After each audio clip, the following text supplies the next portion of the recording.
Nothing we've talked about today can happen without substantial capital investments. Decisions where to put resources, whether to buy or build, whether to stay local or go regional or even global, are the kinds of questions that all of us in the media are facing today.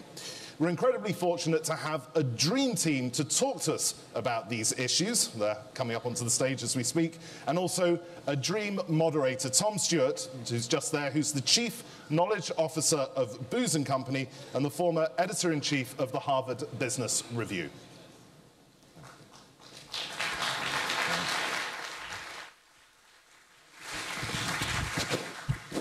Thank you very much. I know that we stand between you and the chance to do your email, because all of you have actually had your BlackBerries off and your smartphones off for the afternoon. So we're going to be, as much as possible, on time.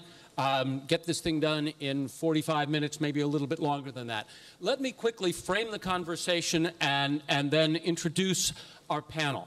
As you see from the program, this panel is called Going for Growth, and it's about the intersection of high-speed economies and leapfrogging technologies. And you know, when I wear my consultant's hat, I always think about 2x2 matrices, and you can almost think about this as a 2x2 matrix with the leapfrogging technologies on one axis and the high-speed economies on the others. And you can think of old technologies and new technologies and old economies or old markets and new markets. But let's think for just a minute about some of the implications or some of the things that we can see along both of these axes. One is in terms of technology. Think of all the stuff that Eric Schmidt just told you about innovative technologies. Think about the Kindle and think about the iPad. Think about the fact that more people will watch the World Cup this summer on their PCs than will watch them over the internet, than will watch it on television per se. Think about the 9 billion high-definition video phones that Dirk Meyer talked about earlier today, and the 50 billion connected devices that you heard about earlier today. That's leapfrogging technologies.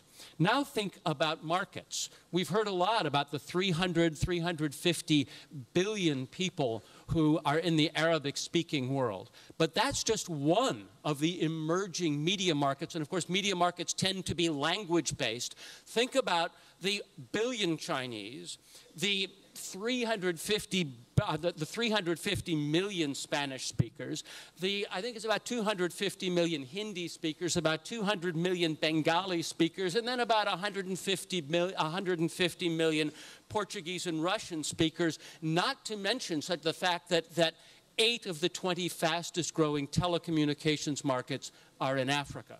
So we have an extraordinary range of opportunity, and as you know, an extraordinary group of people to talk about the bets that they are going to place on this field of opportunity. In no particular order, well, we can start actually directly on my left. Haloon Khalifa Al-Mubarak is the chairman of 2454 and of the Media Zone Authority in Abu Dhabi, a member of the Abu Dhabi Executive Affairs Authority, responsible for and encouraging Abu Dhabi to become the media hub of the Arab world. Sitting next to him is Ari Emanuel, the founder of Endeavor, the Endeavor Talent Agency, and now the chairman of the William Morris Endeavor Talent Agency, a man who represents, among others, Matt Damon, Conan O'Brien, Mark Wahlberg, Martin Scorsese, and who is well known to many people in the United States through his television impersonation on the HBO program Entourage, where somebody who does not resemble Ari Emanuel is named Ari Gold and is portrayed there. Next to Ari is Maurice Levy, the chairman and CEO of Publicis, only the second CEO of that 80-year-old company. And Publicis itself is, as you know, a survivor, nay, a prevailer in the extraordinary transformation of the advertising business that has taken place over the last 20 years. It's one of the reshapers of that whole industry. James Murdoch, sitting to his left, is the chairman and CEO for Europe and Asia of News Corp, a position he's held since 2007. He oversees television, newspaper, and digital assets in Europe, Asia, and the Middle East. East, is a non-executive chairman of B-Sky B, and is on the board of trustees of the Harvard Lampoon, the humor magazine that gave us, among other, that then spawned in the commercial world the National Lampoon and various movies of extraordinary frivolity. And finally, on the extreme left, is Hartmut Ostrovsky, who is the chairman and CEO of Bertelsmann, the global media company with more than 100,000 employees in 50 countries, and a company that is celebrating this year its 175th birthday. So we have old media in new markets, new media in old markets, and a mixture all across. And what I'd like to do is simply begin by asking people on the panel to say, given this extraordinary landscape, what are the bets that you are making? Where are you going for growth? And Haroon, why don't we just move down the panel very briefly, sort of set the stage for what investments you are making and where you see growth coming, and we'll just go along and hear from each of you. Thank you, Tom. I mean, for us, let me start where we're in Abu Dhabi, we're in the Gulf, we're in the Middle East. This is a region where, unfortunately and fortunately, the media business has not thrived for many years. So that's the unfortunate part. The fortunate part is that presents an incredible opportunity. So this is where we see tremendous growth in this region, in developing content. And I'll say the word content because I think the name of the game is content, and Ari and James, we've talked about that many times. Content is key. That will drive growth. In this region, there has not been true homegrown content created here. And investing in talent, investing in creativity, you've heard Rupert Murdoch yesterday talk about creativity and encouraging creativity coming out of this region.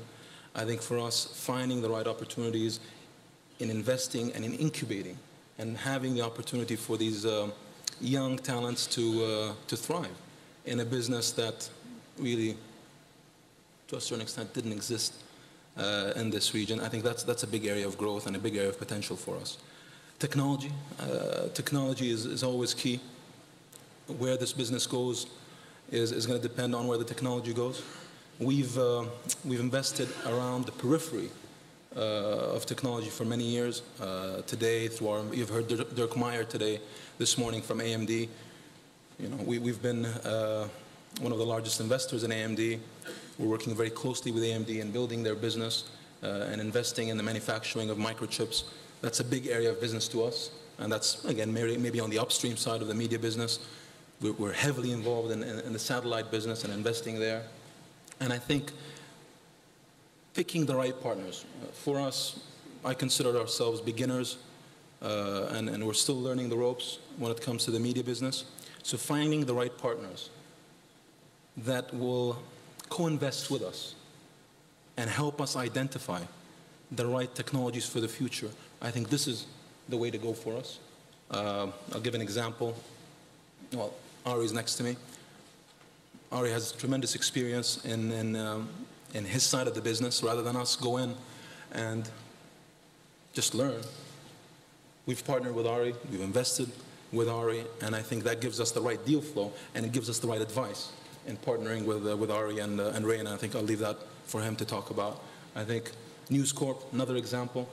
We're doing a lot of interesting and exciting things with News Corp, and for the future, I see that as another potential platform for co-investment and finding the right opportunities in that spectrum. Would you say that your investments in content are the most important ones, or are your investments in technologies and distribution the most important? If you had to, if you put your next million, where content. would you put it? Content. All right. First of all, thank you for hosting this event. Well, we made our first kind of investment in merging with William Morris because I think we needed some more size. And seeing what Eric just said about where distribution's going, we believe that eventually distribution is a commodity, and content and the creators of content are the asset. Alongside that, you know, you are going to have to be partnered with advertisers to pay for that content. I don't think we're there yet, because I think for premium content, the value of premium content, the cost of premium content, where distribution is going, we need a little bit more time to pay for it. However, we're building an organization that has an advertising component, a content creation both on the music, publishing, movie, and television side, and then an advisory business. And if our bet is right, in the short term, content is what Ben Stiller tweets and what Eric talked about, if he's talking about going into Nike and the value of that with 1 billion people coming online and the current people in social space, how you value that. As we progress and we can monetize that and realize the value of that, where we sit in relationship to the current model, I think is going to get very dynamic. So from our perspective, we have 3 businesses. We have the people that create content. We have a way to monetize the content through an advertising way, and we have an advisory business that also looks at different forms. We believe distribution eventually becomes a commodity, and the asset is in the artists. How that plays itself out will be interesting. And I think that's the dynamic that we're looking at right now. So what I'm hearing again is the asset is in the artist, but also in the deal, right? And one of the things that I'm hearing is that you are integrating into some of them beyond the agency model. I guess the agencies who are doing this for some time have been moving into my opinion, media companies to some extent as well as agencies. My opinion is what old is new. So if you look at the Lou Wasserman model, we're not going to be in the production business, but we are going to be in the business of backing artists that create their content. You currently need distribution, but I believe there's many forms of distribution coming online, and depending on how you define content, enables you to monetize it in the short term, learn some from those. Right. And some integration across the value, along the value chain with that. Maurice, where are you putting businesses bets? I would start by saying that we are a kind of anomaly in this world, because in reality we had no reason to exist. We were born in France, which is a country who hate advertising, who hate everything which has to do with the market economy, and we were born in an industry which is dominated by Anglo-Saxon. Marketing is an Anglo-Saxon technique. Advertising is Anglo-Saxon creativity, and what the hell are we doing in this world? The reality is that, in fact, we are there simply because we have, in fact, 3 very important ingredients. The first one is that our raw material is creativity.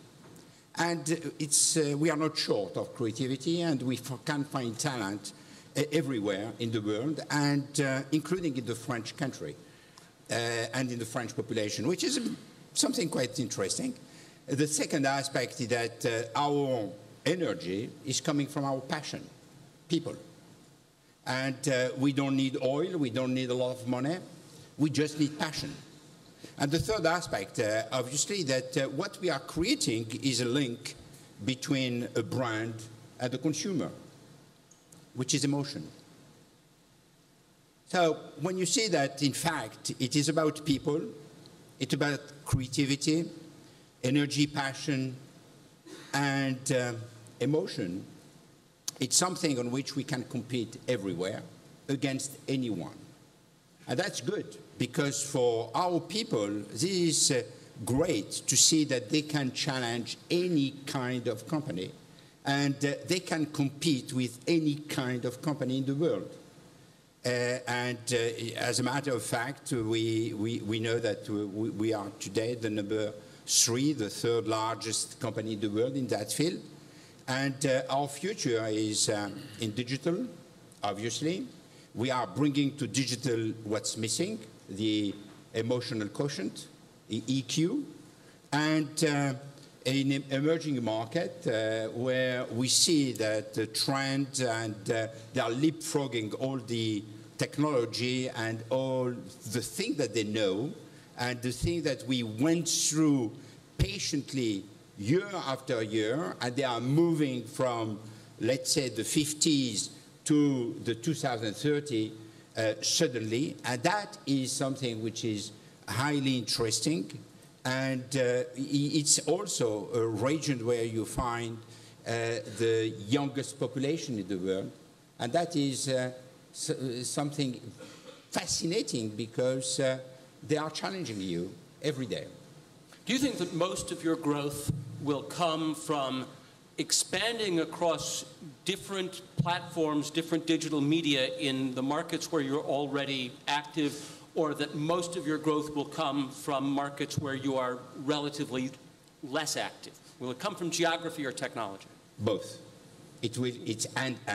It's and. Do you think one we have a transformation which is very impressive in our industry, where we have to move from the analog media to the digital media, and the difficulty is the fact that we have only people, and to change the way people think, the way they work, the way they have been educated is something which is very hard. It's much easier to put a computer than to tell people that they have to work differently. And obviously there is an easy way, which is, okay, we throw out all the people who have been building the company and we hire new ones. This is something which we can't do, because we will lose what is the most important aspect in our company, which is the spirit. Mm-hmm. So we have to dramatically change the way we work. We have to learn different things. We will have to learn to work differently. Just take the media aspect. In the good old days, to put an ad in the media and to then track it down, to make sure that it has been placed, to make sure that they had all the technique to print it, was taking a lot of weeks, a lot of people. Today, within one click, not only we put the ad on the net, we measure the effectiveness of the ad, we can change the channel, we can change the context, and we can change the ad within 24 hours. We can measure if it works or if it doesn't work.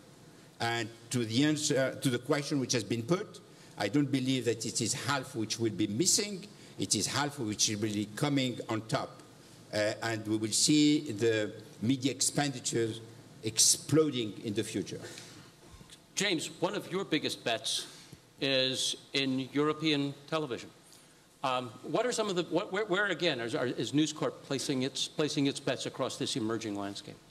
Well, I guess there's sort of three things that we think about, among others, but three main things to highlight. And the first one is just to echo what I think has been said by everyone so far, which is that really creativity and copyright, the sort of basic sort of copyrighted creation, is really something we believe very strongly. And I'll just repeat a story. We were sitting in the waiting room, waiting for Eric to finish before, so we had some time, and we were watching him, and he said something about these billion new people with their mobile phones coming, and he posed the question. I think you were all here. He said, "What will they want?" And Ari answered it perfectly. He said, "That's easy, Avatar."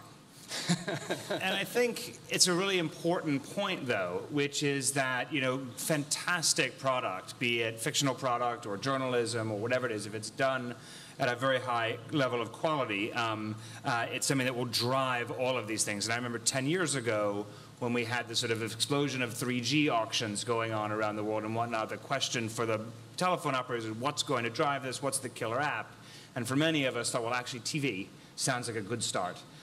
It's data hungry, people love it, and these are these screens that will help. So I think our investment in creativity and in copyright around the world is something that's increasing, and something that we continue to believe in multiple different languages and new places all the time. And I think technology is driving that to new places as well. So the creative trajectory and the technological trajectory around high definition and 3D, really towards more immersive experiences, is very clear now, and that's something that's very, very exciting for us as a producer. So the first one is just creativity.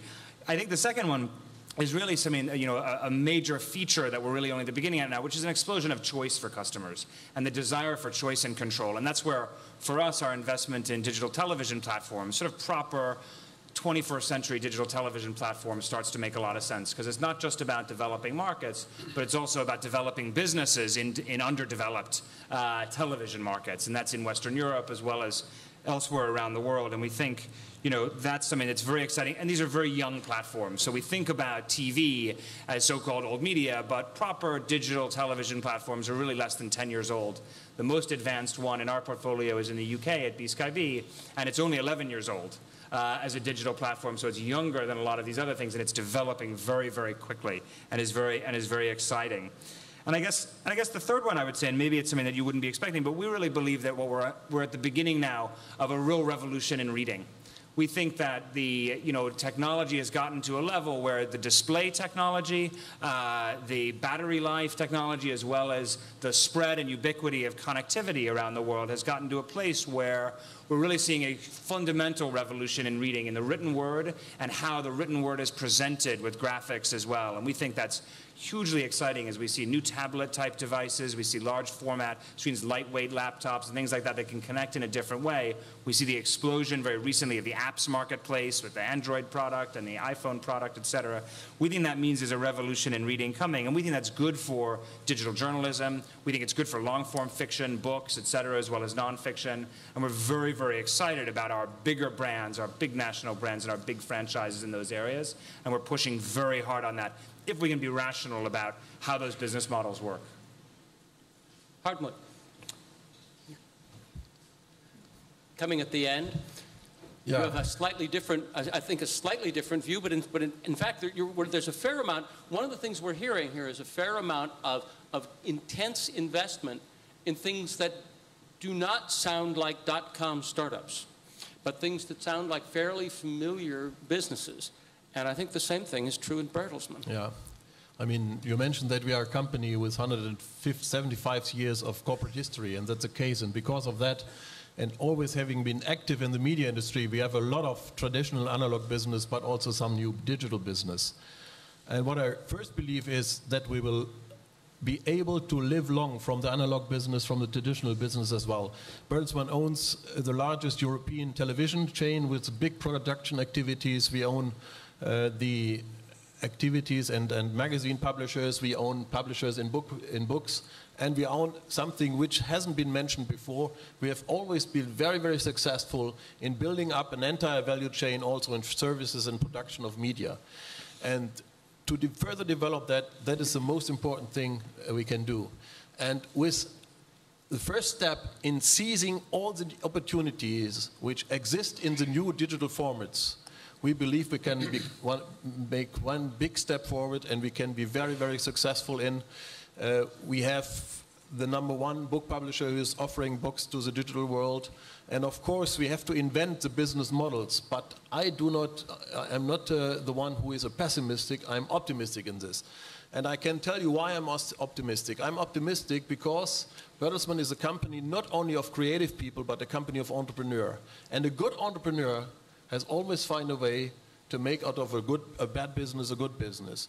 And we are in a good business, and we will continue to be in a good business, and we will make this through entrepreneurship, through corporate culture, and through creativity of our artists, talents, authors, journalists, and whatever you see. One of the characteristics of Bertelsmann is that you fund your own growth. It's very much an organic growth model. You're not doing a lot of mergers and acquisitions. You're funding it out of continuing operations. You can talk a little bit about the sources of funds, but I'd be very interested in what you see as the most immediately the next 3-4 years, uses of funds. Where are you going to put that? I mean, of course, we will put our funds into the new areas and into the digital areas, and we will invest more in digital areas than in analog areas. That's of course the case. But I'm not here to tell you in which area this will be. I mean, this is a secret. Everyone wanted to know this, but we have to be a little bit careful in saying what the next steps we really want to do. you know, it's interesting. You know, we're sitting here and we're talking about the internet, and Eric was just up here, and I see Jim Giannopoulos here. I saw Alan Horton from Warner Brothers, and you know, the big question that I've always been asked is what's affecting the movie business and where the movies are going. You know, two technologies probably have killed the movie business. Killed it, or hurt it. One is something from the 1950s called Redbox, which is a vending machine, and one is the U.S. mail, called Netflix. It hasn't been downloads. It hasn't been any of that stuff. So a 1950s technology, and how old's the U.S. mail? Pretty old. So as much as there is great technology out there, and we all have to pay attention to it, those two technologies have affected the P&L of the movie business probably more than anything else.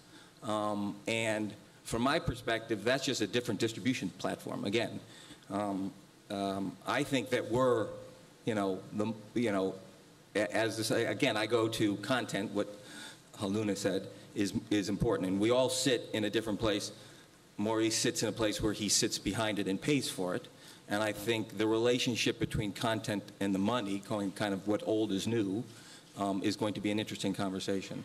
I think the other interesting conversation that we all have to address, talking to Eric and other people in technology, is the protection of content. In France, they are implementing a 3-strike rule. We're in the midst, in the United States, moving forward with the vice president and some attorney generals of trying to implement the 3-strike rule that started in France, actually. I think that's a... Can you quickly describe what that rule is for those who might... It's graduated response, so that if people steal content, there's more penalties as it relates to their the ability for them to take content off the internet, and eventually they stop them from doing it. If we do not get a hold of this with the expansion of distribution, and I think there's a big fight coming with the ISPs and people that create content, all this is going to be for naught. And I think it's an important issue that has to be addressed, or premium content that is driving the handsets and the internet and a bunch of the businesses that we all want to get into. If we do not address this issue of piracy, there's always going to be shrinkage, but that's a big issue for all of the content players and the technology players to kind of sit in a room and kind of get a hold of. Hartmut, you wanted to... So we always talk about content. And of course, everyone, and I learned this morning in the discussion we had here, everyone is talking about the thirst of content. But what is also very, very important, and I heard that Eric Schmidt mentioned this, is that we need to have good services to make all this technology happen. And this is something where Bertelsmann is investing in. We have a big technology and a big services business, and we must add a new dimension to the media business. That is, how can we bring these content together with our customers? And of course, we all have strong brands, and to have these strong brands is very important. And I'm always saying that content is king, but I'm also mentioning that the brand and our brands are the king's boss. Mm-hmm. And what we have to do right now, is to find a way from the content creators on the one hand side to the customers on the other hand side, because the customer is not only the boss, he is the emperor of our business. He will finally decide what he will consume and what not. And so within these content and customer space, we need to set up the right structure, the right technology, and services will be the key of the success. The easier it is, Apple proves this, the easier it is, the easier it will be to use a new technology, and the more successful they will be. Khaldun, let me take that observation and ask how this applies in the Emirates or in an emerging market. You're in the business of taking a digital desert and turning it into a digital greenfield. And you're investing in technology, you're investing in content, you're investing in media, and so on and so forth. What are the gaps? I mean, Hartmut was just talking about the connections. If you think about islands of content or technology or whatever, you do need to build bridges across them. And as you think about building a Silicon Valley or a media hub in the Emirates, what are the intermediaries that are the hardest to create? Tom, maybe I'll use myself as an example just to start answering your question. I graduated and came back. I went to school in the United States, graduated from college, came back to Abu Dhabi. And my options for a job when I first came back was either to work in oil company X, oil company Y, oil company Z, and maybe an investment company. That was, I'm 35 years old, this is not 50 years ago, this is not too long ago. But that was the environment we had in the UAE, and to be honest, this is the predominant environment you have in this region and to a certain extent in Africa. It's very dependent on the natural resources, very dependent. Today, where are we going? Going to a place where my son and my, hopefully, granddaughter is going to go, and if they want to be in the media business, they can work in the media business. They don't have to go to Singapore, they don't have to go to China to work in the media. There's a media business. They want to be in the renewable energy business, they don't have to go to Silicon Valley or they don't have to go to China. They can do that here. They want to be in the aerospace business. They want to be an aerospace engineer. They can be so I think this is what's being created here in the UAE. So that's the big question everybody asks, why are you doing all this? Because it's not here. It's not here in the UAE, it's not in the Middle East. We were very one-dimensional. And I think where we're going here to be multi-dimensional and to provide opportunities, not just for the UAE citizens, but the entire Arab world. Today, yesterday I was at the Masdar Institute, which is a program a graduate program for renewable energy studies. And I was sitting with a Moroccan kid that graduated, I believe, from Stanford, and he loves solar technology. That's what he loves. What are the chances that a Moroccan kid that graduated from Stanford is going to come to Abu Dhabi to work on graduate studies in solar energy? Going back to your point, I think when it comes to the media sector, there needs to be a platform. There needs to be the ability to incubate, the ability to create. You go back to creativity. You have to provide the environment for creativity. And that requires fundamental change in the way you do business. Our region was not used to that. It's still not used to it. It's a work in progress. But I believe what we're trying to do here in the UAE, whether it's in Dubai, whether it's in Abu Dhabi, in trying to support the sector. And we're not doing it perfectly. How would you characterize this change? More informality? You said a fundamental change in how business is done. Describe this a little bit, compare and contrast how it will be done in 5 years, what the change in how business is done that you're trying to affect is, and what are the obstacles to getting it done, getting that change? I don't know where it's going to be in 5 years. Okay. But where I know is that we're moving quickly, very quickly. Some people will say too slow.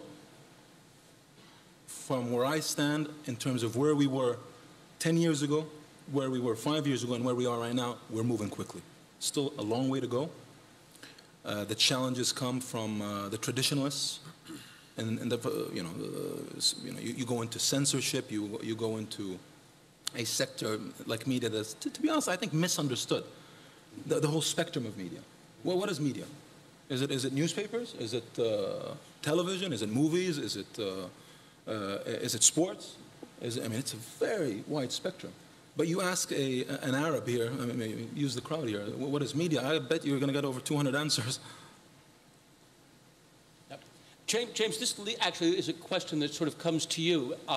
One of the issues in media, and we talked a little bit about language earlier, is that, of course, many governments in many regions think media is an important carrier of culture.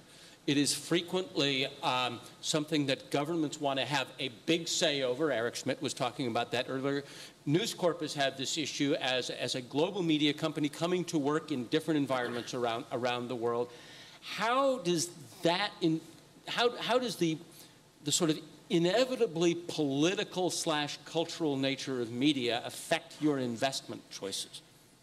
Or is it, and are those obstacles going away? I think it affects it a lot, but I'd caution some places that look to be very, very transparent, or maybe they may be transparent, they're still intensely regulated and intensely difficult and political. So from the UK to the US to Italy, for example, you still have an intensely political involvement in the media sector, just because that's the way that politicians are, and they love that stuff, and it's the business of ideas, and it's relevant to them with newspapers and news channels and whatnot. But I would say for us, certainly, we went through a process over the last couple of years of really trying to prioritize where our investments were, particularly in the international sphere, and kind of tried to create a bit of a clean slate in some areas. And we made some choices. We've essentially exited our Eastern European businesses. We've invested more in India, where we have a large-scale, reasonably transparent, democratic society where you can really operate somewhat chaotically, but where you can build something that's of real scale and be vertically integrated and whatnot. And we've been more practical, I think, about how much we're going to invest in other places. So I guess when we look at these different marketplaces, it's really a question for us about how free a hand we're going to have to operate. And that is that's directly relevant to our incentive to invest. And it was something that, my father talked about in his speech yesterday in terms of the opening up of a media sector and then of an information society, that does create investment and will create jobs and all those things. And we follow that book ourselves. I'd say there's another thing to be cautious about, which is sometimes you have to be able to tolerate some chaotic environments to see real growth. So if we look at probably our most successful sort of emerging market business, which is our Indian business, which is in cable and satellite TV and broadcast channels in multiple languages, like you say, in a very intense environment. It's a business that started very chaotically. It was driven by entrepreneurs. It was not a top-down creation of infrastructure. It was quite the opposite. Local entrepreneurs, these cable wallahs, slinging cable literally over the fence and down the road and this and that, starting about 20 years ago. And now you've got a $4 to $5 billion retail market on the ground of pay television before you even take advertising income and other things like that. And that's created an enormous amount of value, of jobs, of other things. Not enough of that goes to copyright holders because it gets stuck in a reasonably inefficient sort of series of layers there because it hasn't been designed perfectly, but it's come from the bottom up. But it will get there, and there's an enormous amount of growth even without the overall market growth in India, just by the industry starting to consolidate and consolidate vertically, if you will. So I think you have to look at the regulatory environments and transparency, absolutely, but also sometimes, it's better to ask for forgiveness than permission, if you know what I mean. What I'm hearing, by the way, is, and think about questions because I want to open it up to the audience in a second. But what I'm hearing is that the money is flowing in two directions. The money is flowing to consumers in the form of reduced prices and more control and more power, and the money is flowing to content creators. Although a little bit but a little more slowly. It's been moving, the money has been moving rapidly to consumers in terms of reduction of prices, everything quote unquote free on the internet, even though you pay $100 a month for connectivity. And there is a slow beginning of a trickle back up to content producers, but it's in the middle that the money may be disappearing from the pipe and moving to either end of the pipe. Is that what I'm hearing overall as a pattern to bet on for the next 10 years? Is that fair? Well, you got to separate out kind of premium content from ordinary kind content, of user-generated content. Some people would say that content creators are getting too much money, and some people would think that they, as I said, don't think they're getting enough. But I think, and you also have to separate out emerging markets from kind of already established markets. And I think there's two different formulas to that conversation in those two markets. So, well, you want to get out of the pipeline because of people like Ari. Yeah, right. Yeah. What Ari does is make sure that filmmaker and that film gets squeezed to the bottom, which means for an investor like us, why would we invest in that, knowing that he's going to squeeze the heck out of that? And that's what they do. That's what you do. Right. And yet, I'm proud of it. Yeah. And yet, I also remember, and this is also worthwhile thinking. I remember once when Paul O'Neill was the CEO of Alcoa, And people had just become CEO, and people were talking about aluminum as a commodity. It's an inherently cyclical business. You're always going to be stuck in these cycles. And O'Neill said to his managers, he said, look, as long as the world needs aluminum, the capital markets will find a way to deliver enough capital so that aluminum is produced, right? And the same thing is true of pipes. As long as you need distribution systems for content, there's going to be a return to the people who provide those distribution systems, although maybe not to everyone. I mean, it'll probably become a cost competition more than something else, but the capital markets will find some way to pay for that. We have a bunch of people in the audience, I think, who are going to ask some questions, and I hope, can we see some hands, questions? We have a question here in the front row. Can we get a microphone to, or a second row, it's a microphone to the gentleman in the second row here with the blue tie. And if you'd please quickly identify yourself, and if it's for anyone in particular, say something. Sure, thanks. My name's Tom Levine. I'm a lawyer here in Abu Dhabi, and I'm afraid this is a real lawyer's question, but it comes out of the emphasis on copyright that's been made by quite a lot of people. Both Murdoch chairmen have made the same point about protection of content. And there's clearly a great deal of concern about theft of content. But one of the first things I learned at law school is that a law that is neither respected nor enforced is not a law at all. And I wonder if there is a risk that that train has already left the station because young people don't care that it's illegal to download to illegally store content. What is it that the media industry can do to increase the respect for not illegally downloading content? Because I think without that, the law will be ineffective. And I'd like to take that question and say the answer is not a 3 strikes or you're outlaw. Let's try to find an answer that is not punitive, but is in fact one of changing attitudes. Is that? That's exactly what I mean. Because at the moment James, it's not working. You're trying to do this with you're trying to do this with Wall Street Journal. You're trying to do this with television in Europe. How are you creating a carrot for that? Well, there are two things here. I mean, first of all, I'm not going to play by those rules. I think actually, disincentives are important as well. And I don't think you can answer that question without saying you need an enforcement mechanism. You need governments to play ball. These are property rights. These are basic property rights. There's no difference from going into a store and stealing, a packet of Pringles or a handbag and stealing something online, right? And the idea that there's this new consumer class that somehow are thieves, but we call them consumers, and we say we have to be customer friendly when they're stealing stuff, is lunacy, right? This is, the basic condition for investment and economic growth is some level of sanctity around property rights, whether it's my house or a movie I've made, okay? And there's no difference, and I think it's crazy, frankly, if people say, oh, it's different, these kids, these crazy kids. No, punish them, number one. Number two. He's 100% right there. Okay. Number two. And their fathers, they should punish. I also think that copyright owners need to assert themselves more, right? And I think that is starting to happen a lot. And a lot of the discussions that we've been having as a producer and as fundamentally a creative company have been with the people that we think are probably misusing things. We're being very careful legally, very careful to protect our rights, and very careful to make sure that we're laying those out in the right way. But basically, when you have customers demanding real quality and really reacting to quality and choice and great stuff, be it, a great book or a great movie or a new piece of software or whatever it is, then it's important for the copyright holder to be able to assert their rights in that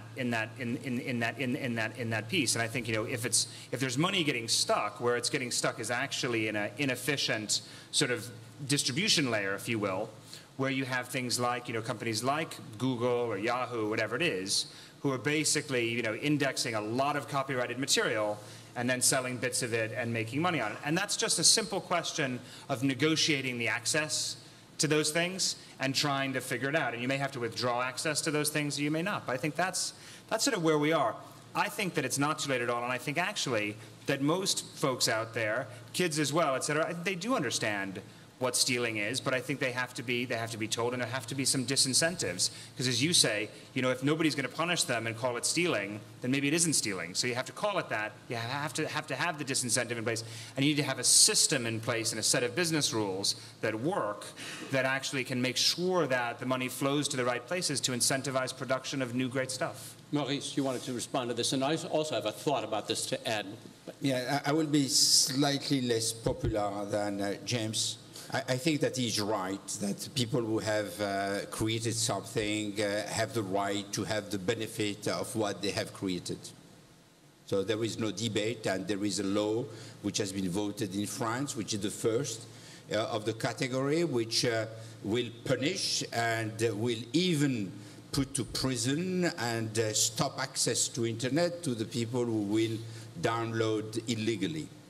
However, there is a reality, which is the world in which we live. And we have kids who do not believe that they are stealing. They believe that all this is free.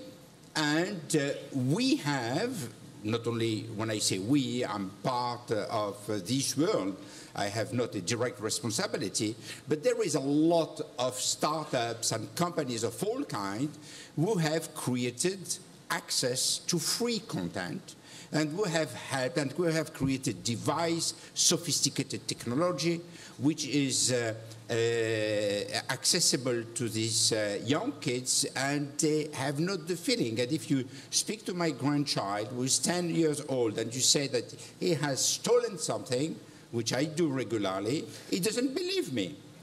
He doesn't believe me because all his friends are doing the same, and they think that we have missed the point. And if we think only through punishment, we will miss something much more important, which is this audience. If we think that we will get that audience and we will get them to change their habits only by punishing them, I wish you a good journey. We have a question here in the second row. Yeah, thank you. My name is Raghida Dargham. I'm a columnist with Al Hayat, and I'm based in New York. And the reason I am talking about where I come from, because I live in both worlds, and the question is about content in the sense of journalism, in the sense of, you spoke of the politics and the politicians being interested in papers and TV.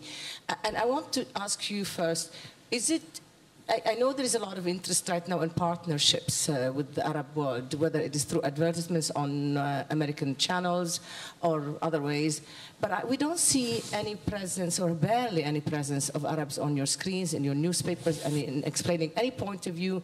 At least, it doesn't have to be a controversial point of view, but at least to get to know us better. Why is that? Is it because you don't want to, or is it because they don't try hard enough, they do not ask for it? And I'm, of course, asking Mr. Mubarak, Khaldoun, again, in terms of talent, and in terms of the content of the media and journalism, are you going local with that? I know you have a lot of management and all your projects from overseas, understandably, but we have a lot of local talent. How are you tapping it enough? Do you want to go first? Do you want to, after you?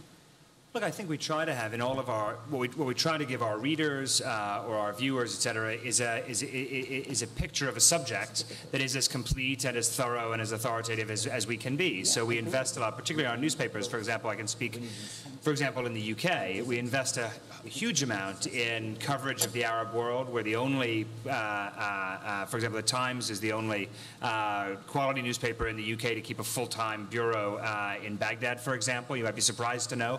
You know, we employ local journalists. We, you know, and we also try to encourage different voices to come into the papers. Do we do that enough in the UK? You could argue maybe not. And I think that's something that we, you know, the editors will always seek to address and try to create the right balance.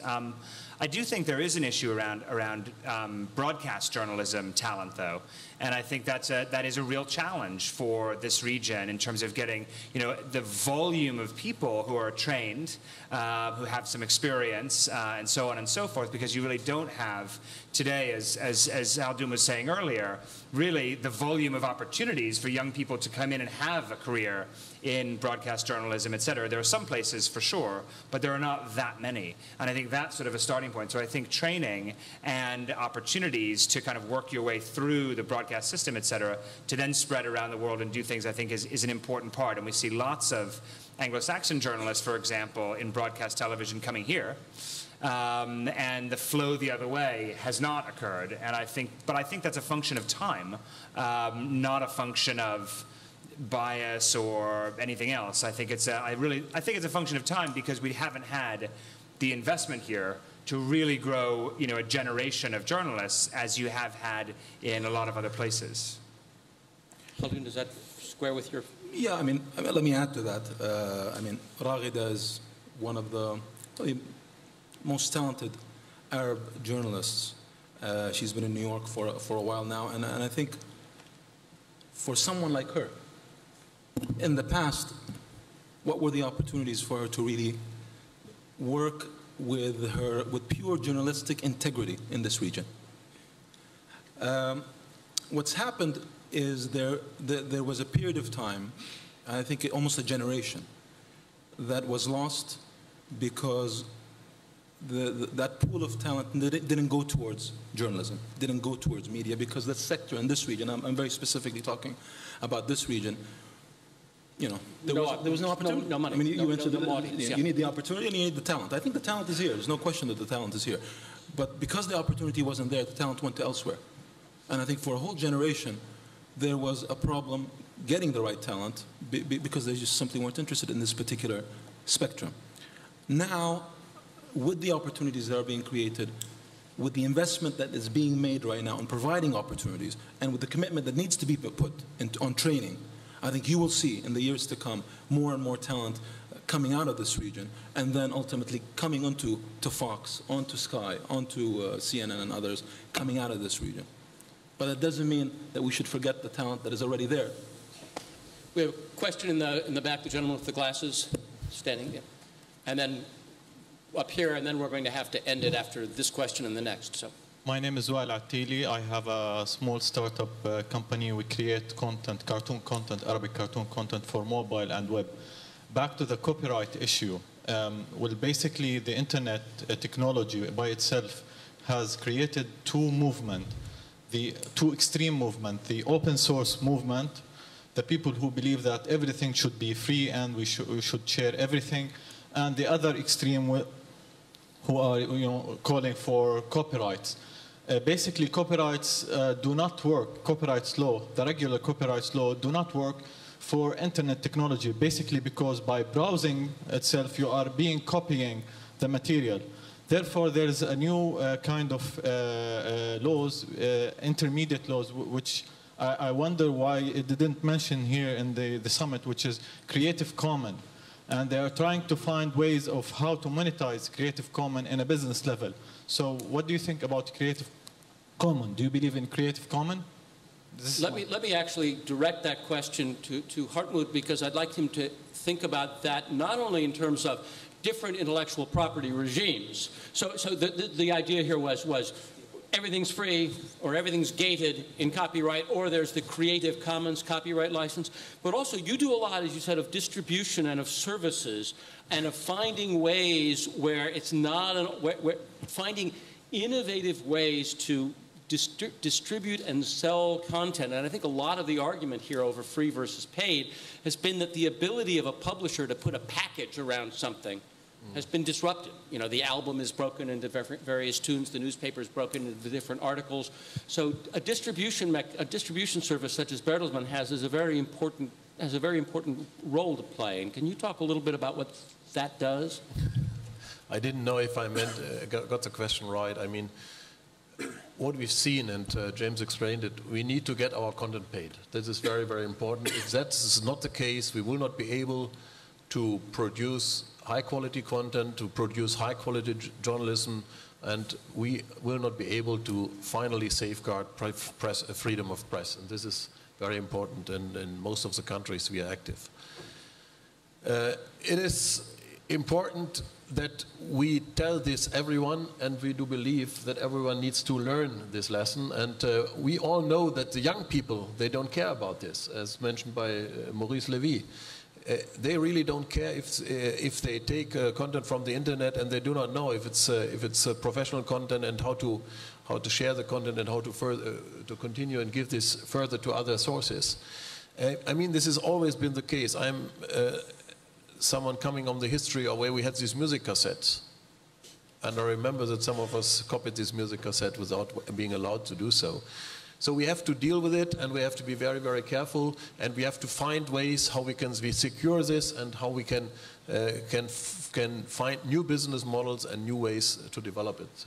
We had one more question in the front, and I'm going to ask for a quick question and quick answers, because then we're just about out of time, and I'd like each of our panelists to have a summation opportunity with a question I'm going to ask them. Yeah. Okay, thanks. Santino Saguto, Value Partners. I'm not sure it's a quick question, but I'll try. In these 2 days, we have not covered one of the sectors that by far is the most important in many countries, content and value generator in terms of growth, in terms of talent, in terms of industry, and so on, and which is the most analog one we can imagine, which is football. Now, I have a question for Mr. Murdoch, of course, given the great experience, successful experience of creating an industry of value in UK, Italy, and many other places, a bit more than 10 years, from zero to $1 billion industry of premium rights. And of course, to His Excellency Al Mubarak for his experience with Manchester City. The question is, to Mr. Murdoch, which suggestions you give to the stakeholders in the industry, in the region, including league and broadcaster and so on, to grow an industry that today is almost zero value in the region? And of course, to His Excellency, the question is, which value are you thinking of bringing in the region in terms of value creation for the football sector coming from your experience? And let's expand beyond football. I think what you've really asked is a question about live content, right? I mean, this content, this is live, live edit, live sports. I mean, clearly there's an awful lot of value there. And how important an investment is that? I'd actually like to ask the two of you, because you're mostly, you do have investments in live, but also if you look from the talent point of view, the people you represent have different ways of monetizing their actions, and some of them are live and some not. So I'll do them first. I thought I'd get away with coming to this session and not talking about football. You could talk about motors. You could talk about Formula One if you like. You could to the last use it as question. an analogy to football. Yeah, I mean, listen, live sports is, it's content, and it's great content, because on every given Saturday, every given Sunday, it's new, it's good, and you have a fan base, whatever sport you might be talking about, whether it's football, basketball, UFC, there is a talent base, there is a fan base that's going to watch it, and that's growing. The key, I'll tell you, I'm still only a year and a half as chairman of a football club in the Premier League, is that it's a difficult business. It's a very difficult business, because you have to look at models like Formula One, like NFL, which has a good structure in terms, a good commercial structure, in which revenues are shared, in terms of, there's a good control in terms of how revenue is being brought in and how it's distributed between the teams. There's a central control point at the level of, in this case, Formula One, and then the teams are involved. I mean, the NFL is another great example. Franchise model, great distribution of revenue, I think sustainable, works for the teams, works for the league, works for television, great content. That's another. I think in football, there's a lot of work to be done there, because I'm personally a big fan of the American model. I think in Europe, it's very difficult for that model to be sustained without, I think, new parameters, new commercial parameters that allow competition, that allow revenue distribution, and then that continue to allow talent to prosper. And I think learning from that, I would say for this region, you mentioned football. Football is the #1 sport in this region, the #1 sport in the UAE, will continue to be that for many years to come. And I think, like in everything, you have to be able to come to a model that is commercially sustainable.